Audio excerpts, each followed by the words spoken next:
तो स्टूडेंट, आज हम लोग रिसोर्सेज के थ्रू ह्यूमन मेड और ह्यूमन रिसोर्सेज की बात करेंगे।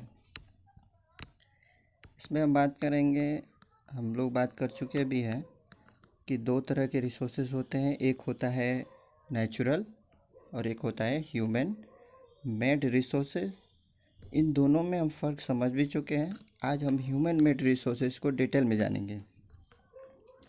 ह्यूमन मेड रिसोर्सेज का मतलब होता है कि एक ऐसा रिसोर्सेज जो ह्यूमन के द्वारा खुद का बनाया हुआ हो और वो लार्ज स्केल पर तैयार किया गया हो, उसको बोलते हैं वो ह्यूमन रिसोर्सेज है। फॉर एग्ज़ाम्पल में अगर हम ह्यूमन की बात करें तो ह्यूमन खुद एक बड़ा रिसोर्सेज है, और ह्यूमन मेड रिसोर्सेज ह्यूमन ने उसको स्किल के तहत उसको तैयार किया। जैसे फॉर एग्ज़ाम्पल मैं बिल्डिंगें बना ली, उस बिल्डिंग से फैक्ट्रियाँ वगैरह जो भी बनाई अपने स्किल के द्वारा, उसको बोलेंगे कि वो ह्यूमन मेड रिसोर्सेज की कैटेगरी में आएगा।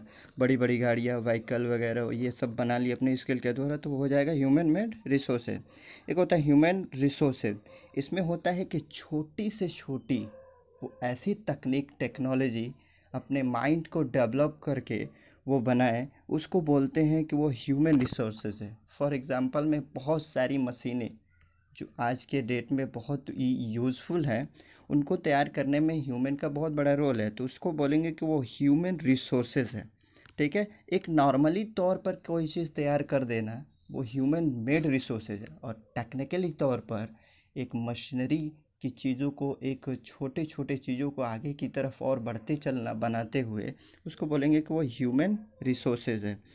दूसरी चीज़ इसमें हम बात करेंगे कि क्या होता है ह्यूमन रिसोर्सेज और उसमें क्या क्या चीज़ें शामिल होती हैं। कहा जाता है कि अगर हम स्किल के द्वारा तैयार करें, ये स्किल तैयार कैसे होगा, तो सबसे बढ़िया स्किल तैयार होगा किससे, कि हम एजुकेशन पॉलिसी को बढ़ाएंगे। किसको बढ़ाएंगे? एजुकेशन पॉलिसी को। अगर एजुकेशन पॉलिसी हमारी सही है तो अच्छे अच्छे स्किल भी तैयार होंगे। फॉर एग्जांपल में अगर अच्छा स्कूल हमने तैयार कर दिया, ये ह्यूमन मेड रिसोर्सेज है, लेकिन उस स्कूल में हमने कई सारे ऐसे कार्यक्रम रखे, ऐसे फंक्शन रखे, ऐसी चीज़ें बनाई, जैसे लैब बनाए, ये ह्यूमन रिसोर्सेज है। उस लैब में बहुत छोटी छोटी चीज़ों को हमने सीखा, वो ह्यूमन रिसोर्सेज है। दोनों में फ़र्क समझ में आ गया होगा, डिफरेंट समझ में आ गया होगा। आगे हम लोग बढ़ते हैं कि डेवलपमेंट ऑफ रिसोर्सेज क्या है। तो डेवलपमेंट ऑफ रिसोर्सेज का मतलब होता है कि ऐसे रिसोर्सेज जिनको कि हम जो अपने टेक्नोलॉजी से तैयार कर रहे हैं उसको आगे कैसे ले जाएंगे, किस तरह उसके साथ हम उसका यूज़ करेंगे और उसको कैसे बनाएंगे, उसको बोलते हैं कि वो डेवलपमेंट ऑफ रिसोर्सेज है। इसमें हम डेवलपमेंट ऑफ रिसोर्सेज में इसमें बात करेंगे कि ऐसे रिसोर्सेज को कैसे हम उस चीज़ के थ्रू कैसे डेवलप करेंगे।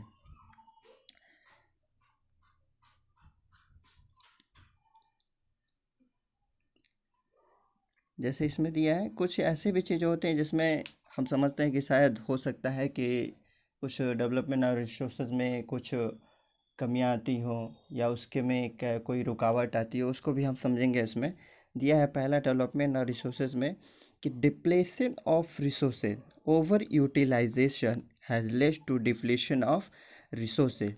अगर हम किसी भी चीज़ को ज़्यादा यूटिलाइज़ करेंगे, उसको ज़्यादा बनाएंगे, उसको ज़्यादा हम यूज़ करेंगे, फॉर एग्ज़ाम्पल में उसकी कमी धीरे धीरे होती जाती है। जैसे कि ओवर यूटिलाइजेशन ऑफ पेट्रोलियम, ज़्यादा पेट्रोलियम का यूज़ करने से शायद एक दिन ऐसा हो सकता है कि पेट्रोलियम की कीमत या उसकी प्राइस हाई हो सकती है, और उसकी कमी भी हो सकती है। Where most of the countries of the world are facing energy crisis. इसलिए हो सकता है कि आने वाले समय में बहुत सारे ऐसे कंट्री हो जो वर्ल्ड में वो एनर्जी क्राइसिस से जूझने का काम करेंगे, यानी उनको प्रॉब्लम हो सकती है एनर्जी क्राइसिस की। आगे दिया है concentration of resources, this has the divided the society into haves and have nots and rich and the poor. सबसे इम्पोर्टेंट बात, कई सारे ऐसे रिसोर्सेज हैं, जैसे कोई किसी के पास बड़े बड़े कारखाने हैं, कई कई फैक्ट्री है, किसी के पास कुछ भी नहीं है, तो वो दो तरह के रिसोर्सेज बना सकता है।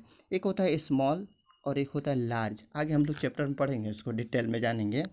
तो किसी के पास लार्ज इंडस्ट्री है, किसी के पास स्मॉल है, कोई घर में टोकरियाँ बनाने का काम करता है तो कोई फैक्ट्री में कार बनाने का काम करता है। दोनों में फ़र्क है। तो इसमें किसी के पास है भी और किसी के पास नहीं भी है, इससे भी प्रॉब्लम आती है।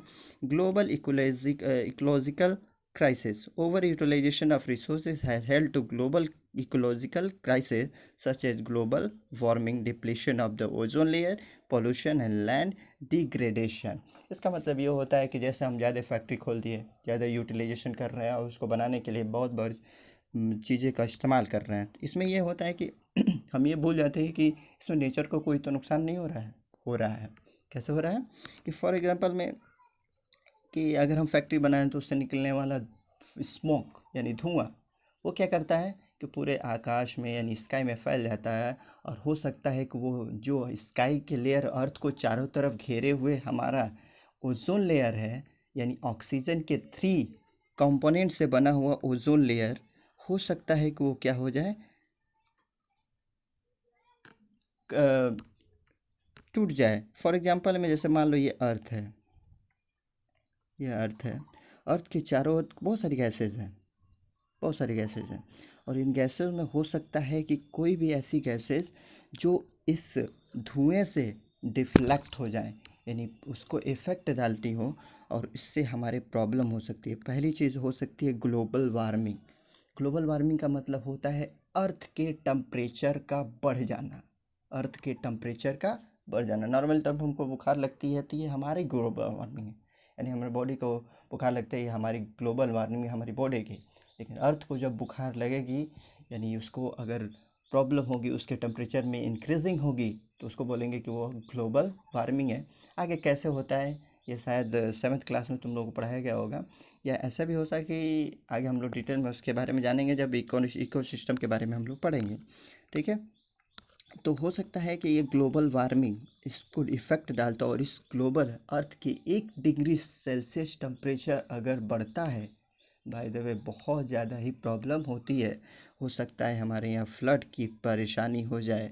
दूसरी चीज़ क्लाइमेट चेंजिंग में बहुत ज़्यादा बदलाव हो जाए, या ऐसा भी हो सकता है कि बहुत सारे ग्लेशियर पिघल कर समुद्र के यानी ओशियन के या सीज़ के लेवल को क्या कर दे, हाई कर दे। तो इससे भी बहुत सारी प्रॉब्लम हो सकती है अगर हम उसका सही से यूटिलाइज़ करना करें तो। अगर सही से यूटिलाइज़ करते हैं तब कोई प्रॉब्लम नहीं हो सकती है। कैसे बनाएंगे हम रिसोर्सेज प्लानिंग, इसको भी समझेंगे। रिसोर्सेज प्लानिंग का मतलब होता है resources planning is a technique और स्किल ऑफ प्रॉपर और judicious use of resources. Simple सी बात है, प्लानिंग का मतलब योजना बनाना। योजना बनाएंगे कि कैसे हम किसी स्किल को तैयार करेंगे, इससे किसी नेचर को प्रॉब्लम तो नहीं होगी, किसी को प्रॉब्लम तो नहीं होगी। जैसे हम कोई भी चीज़ रिसोर्सेज बना रहे हैं, हो सकता है इसका फ्यूचर में बहुत ज़्यादा यूज़ हो, लेकिन इसका ये भी सोचना पड़ेगा कि शायद इससे किसी को हार्म तो नहीं हो रहा है, यानी नुकसान तो नहीं हो रहा है। उसी को बोलेंगे कि ऐसी टेक्निक से हम तैयार करेंगे कि शायद आने वाले प्रॉपर में उसका जुडिशियस यूज़ यानी न्यायपूर्वक ये रिसोर्सेज का यूज हो सके, उसको बोलेंगे कि रिसोर्सेज प्लानिंग है। नीड फॉर रिसोर्सेज, हमें नीड क्यों है, यानी ज़रूरत क्यों है रिसोर्सेज प्लानिंग की।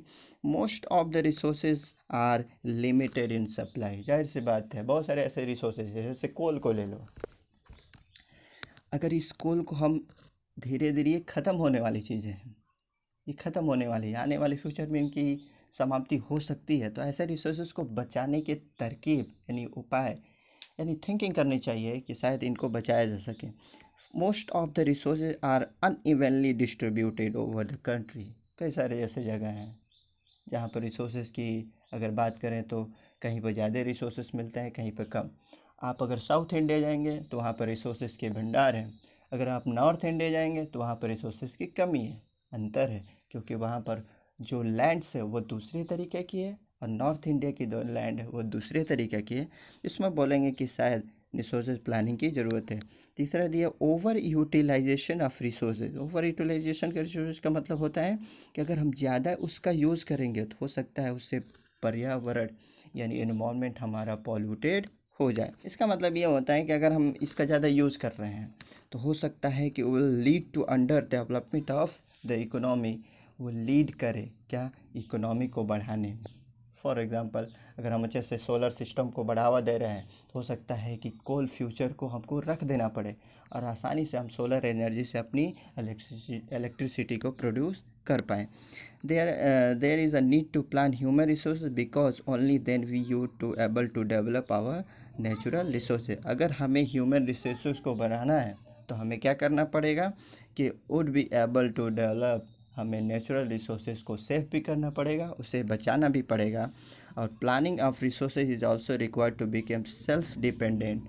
और प्लानिंग ऑफ रिसोर्सेज करना पड़ेगा कि इस पर हमको खुद पर निर्भर रहना पड़ेगा कि हमें अपने से तैयार करना है। फॉर एग्जांपल अगर हम स्कूल में पढ़ाई कर रहे हैं तो कौन सी चीज़ें नुकसान करने लायक हैं, कौन सी चीज़ें नुकसान करने लायक, उसको छोड़ना नहीं है। जैसे कागज़ फाड़ कर फेंक देना स्कूलों में, वो क्या होता है, वो एक रिसोर्स है। जैसे कागज़ पेड़ों से तैयार होता है, पेड़ों के सेलुलोज से तैयार होता है। उस सेलुलोज को अगर हम बचाएंगे तो हो सकता है कि पेड़ को दोबारा काटना ना पड़े, इसलिए कागज़ को फेंकना नहीं चाहिए। ये छोटे से रिसोर्सेज जो अपने स्कूल से हम शुरू कर देते हैं, इसका मतलब है कि सेल्फ हमको खुद तैयार करना पड़ेगा। We have inherited to resources so it is our duty to pass on this resources to be the next generation. और ये भी कह सकते हैं हम कि हो सकता है कि अगर हम एक पेड़ को लगाते हैं तो आने वाले फ्यूचर में वो दूसरे जनरेशन को उसका प्रॉफिट मिलने वाला है। अगर हम कोई फैक्ट्री लगाते हैं तो हो सकता है आज हमको उसको प्रॉफिट ना मिले, आने वाले फ्यूचर में उसका प्रॉफिट देखने को ज़रूर मिलेगा। ये होता है नेचुरल रिसोर्सेज का प्लानिंग। रिसोर्सेज प्लानिंग समझ में आ गया होगा मुझे जहाँ तक लगता है। तो रिसोर्सेज प्लानिंग में हम उन चीज़ों को रखेंगे जिससे ह्यूमन अपनी टेक्नोलॉजी, अपने इन्वायरमेंट, अपने कंडीशन, अपने स्किल के द्वारा उसको कैसे एडजस्ट करके एक अच्छे तरीके से नेचुरल रिसोर्सेज का यूज़ करे, उसको बोलेंगे कि वो है resources planning. You have understood? ठीक है, okay student, this is too much. आज के लिए बस इतना ही। नेक्स्ट वीडियो अगले, ठीक है, okay, goodbye and thank you.